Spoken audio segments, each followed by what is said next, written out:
That's imagine আজকে অনেক অপেক্ষার পর যুবসাথী ১,৫০০ টাকা আমার ব্যাংকে ঢুকে গেছে। সর্বপ্রথম আমি ওই নোটিফিকেশনটা দেখিয়ে দিই যেখানে টাকাটা ঢুকেছে, তারপর আমি কথা বলবো আপনার। আমার নোটিফিকেশনটা কিন্তু মেসেজে আসেনি, ঠিক আছে? অনেকের মেসেজ নাও ঢুকতে পারে, আমার মেসেজ ঢুকিনি। রিচার্জ আছে বাট মেসেজ ঢুকিনি, কারণ জানি না। কিন্তু আমার মেল আইডি যে দিয়েছিলাম সেই মেল আইডিতে নোটিফিকেশন এসছে। আমি দেখাচ্ছি, এখানে আপনি সাইডে দেখতে পাচ্ছেন। আমার যখনই নোটিফিকেশন এসছে মোবাইল, তখন বাজে ১টা ১৩ মিনিট, আর মোবাইলে টাং করে আওয়াজ হয়েছে। আমি বললাম দেখি কি এসছে, দেখছি মেল এসছে। এইখানে লেখা আছে ইয়োর অ্যাকাউন্ট নাম্বার এটা হ্যাজ ক্রেডিট ফর অ্যাসিস্ট্যান্স বাংলার যুবা সাথী RS 1500, মানে ১,৫০০ টাকা ১৩/৩/২০২৬ এই টাকাটা ঢোকানো হয়েছে। তো ১,৫০০ টাকা খুশির খবর ঢুকে গেছে। যাদের যাদের ঢুকিনি তাদের কি করতে হবে?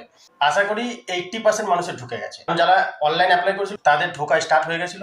এরপর যারা অফলাইন করেছিল, ক্যাম্পে যারা জমা দিয়েছিল তাদের ঢুকেছে। আমি যেমনি ক্যাম্পে দিয়েছিলাম, ঠিক আছে?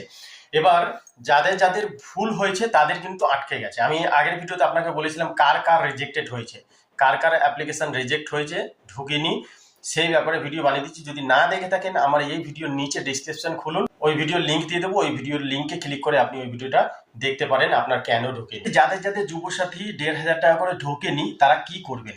এখনো বাকি আছে, মানে 70 থেকে 80% মানুষের ঢুকেছে, বাট এখনো 20 থেকে 30% মানুষ বাকি আছে, ঠিক আছে?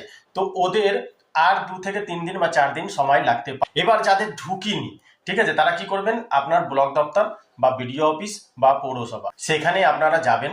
আপনি যখন জমা দিয়েছিলেন সেইখানে একটা স্লিপ দেওয়া হয়েছিল, এই স্লিপটা আপনাকে নিয়ে যেতে হবে। এই স্লিপটার মধ্যে রেজিস্ট্রেশন নাম্বার লেখা আছে, সেই রেজিস্ট্রেশন নাম্বার দিয়ে চেক করবে। বাট আপনাকে বলে দিই, যেই রেজিস্ট্রেশন নাম্বার দিয়ে চেক করবে সেই ওয়েবসাইটটা এখন বিশাল বিজি আছে বলে ওয়েবসাইটে চেক করা যাচ্ছে না এই মুহূর্তে, ঠিক আছে?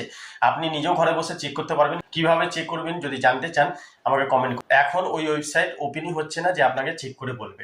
তো ওই জন্য আমি আপনাকে বলবো একটু অপেক্ষা করুন, 3 থেকে 4 দিন দেখুন বা 1 সপ্তাহ দেখুন। যদি না ঢোকে বা আপনি তাও যেতে পারেন একবার, আমি বলছি না যাবেনই না, বা 2 দিন 3 দিন আরও দেখুন। যদি না ঢোকে তাহলে আপনি ওখানে যোগাযোগ করতে পারেন। আর যারা ভাবছেন মেসেজের অপেক্ষায় আছেন যে মেসেজ ঢুকবে বা মেল ঢুকবে, যদি অনেকের নাও ঢুকতে পারে, রিচার্জ না থাকলে না ঢুকবে না, ঠিক আছে? তো আপনাকে কি করতে হবে? নাম্বার 1 রিচার্জ করে রাখতে হবে এই মুহূর্তে, ঠিক আছে? আর যদি যাদের রিচার্জ নেই তাদের আপডেট করাতে হবে বইটা। আপনারা বুঝতে পেরে যাবেন যে ১,৫০০ টাকা করে ঢুকেছে কি ঢুকি। তো আশা করি ভিডিওটা ভালো লেগেছে। যদি ভিডিওটা ভালো লেগে থাকে অবশ্যই লাইক, সাবস্ক্রাইব, আপনার বন্ধুদের সাথে শেয়ার করবেন। অনেক অনেক ধন্যবাদ। সুস্থ থাকবেন, ভালো থাকবেন। ধন্যবাদ।